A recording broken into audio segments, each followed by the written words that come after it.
नमस्कार, मैं हूं doctor Sanjay Kumar, gastro care hospital Bhopal से। हमने पीलिया के बारे में पहले बात की है हमारे एक पिछले वीडियो में, और हमने समझा है कि पीलिया कई प्रकार का होता है, जिसको हम प्री हिपैटिक यानी लिवर से पहले का, हिपैटिक यानी लिवर की बीमारियों के कारण, और पोस्ट हिपैटिक यानी ऑब्स्ट्रक्टिव जॉन्डिस ऐसा भी होता है। तो आज बात करते हैं ऑब्स्ट्रक्टिव जॉन्डिस के बारे में। तो ऑब्स्ट्रक्टिव जॉन्डिस के बारे में समझना और अलग से समझना इसलिए ज़रूरी है क्योंकि इसका ट्रीटमेंट और उसके कारण बिल्कुल डिफरेंट है।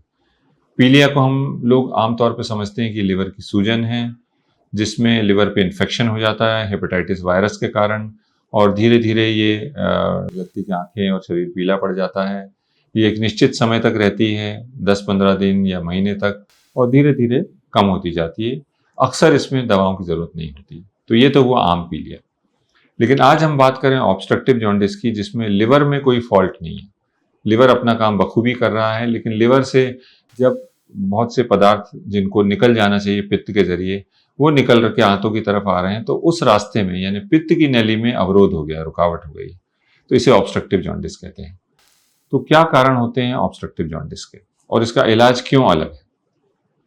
तो ये समझ लेते हैं कि जैसे जिस तरह आपके घर की कोई नाली में चोक हो गई हो, तो जब तक आप उसका कचरा निकाल नहीं देंगे तब तक पानी का बहाव चालू नहीं होगा, और तब तक आपके घर में कचरा भरा रहेगा।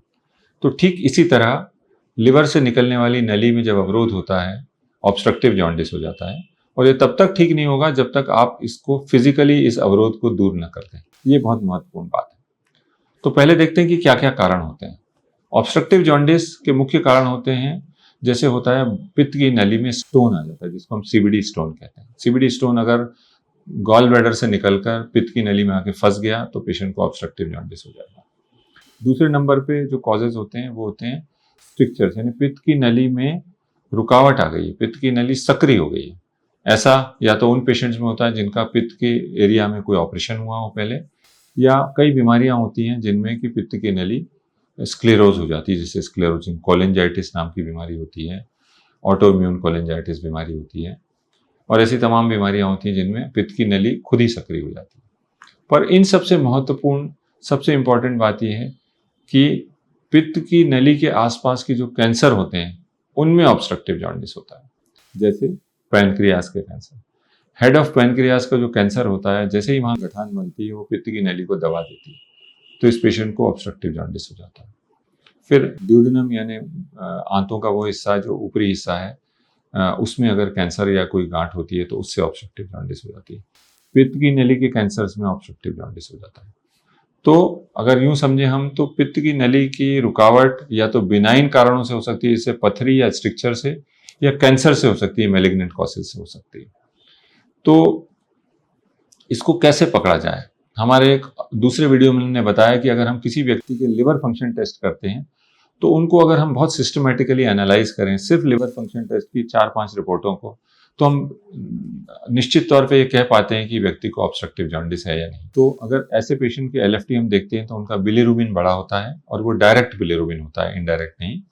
दूसरा, इनके एसजीओटीपीटी या तो नहीं बड़े होते या हल्के फुल्के बड़े होते हैं, लेकिन इनका अल्कलाइन फॉस्फेटेज जो टेस्ट है वो बहुत बड़ा होता है। तो ऐसे पेशेंट को हम समझ लेते हैं कि शायद ऑब्स्ट्रक्टिव जॉन्डिस है। ऐसे पेशेंट का अगला टेस्ट होता है एक सोनोग्राफी। सोनोग्राफी में ये दिख जाता है कि पित्त की नली में रुकावट है या नहीं, और इसका लिवर पर क्या प्रभाव आ रहा है। पित्त की नली की रुकावट सोनोग्राफी में लगभग 50 से 60% पेशेंट में हमें पता चल जाता था कि क्या कारण है। लेकिन बाकी बचे हुए पेशेंट के लिए हमको सीटी स्कैन या एमआरआई करने की जरूरत पड़ती है।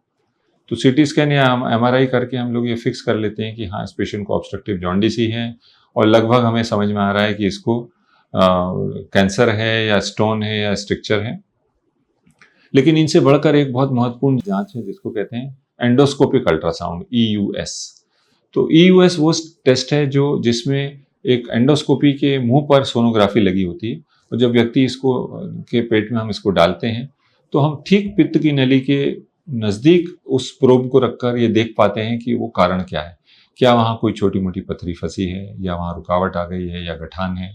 तो ये सब चीज़ें हम उसको देख पाते हैं। तो ईयूएस इसमें एक बहुत इंपॉर्टेंट टेस्ट होता है।